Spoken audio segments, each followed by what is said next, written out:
আয়নার ভেতর এই আত্মাটা কি বলছে? কে সত্যি? নিশি তোমার দুর্বলতা জানে। সে তোমার মায়ের কথা বলে তোমাকে ভোলাচ্ছে। আমি এই আয়নায় বন্দি। আমি জানি এই বাড়ির রহস্য। তুমি যদি বাইরে যাও, তুমি ওর শিকার হবে।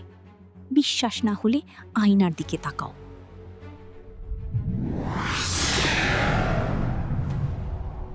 রতন এবার আয়নার দিকে তাকালে দেখল বাইরে যে রহমত চাচা দাঁড়িয়ে আছে তার পা উল্টো দিকে ঘোরানো এবং মুখটা বিভৎস। রতন ভয়ে পিছিয়ে এলো। রতন আয়নার আত্মার কথা বিশ্বাস করল। সে আয়নার পেছনে লুকিয়ে রইল। নিশি ডাকতে ডাকতে চলে গেল। রতন আয়, রতন আয়, রতন আয়। নিশি ভোর হওয়ার আগেই চলে গেল, কিন্তু আয়নার আত্মা তাকে বলল, আমি তোমাকে বাঁচিয়েছি। এইবার তুমি আমাকে এই আয়না থেকে মুক্ত করো।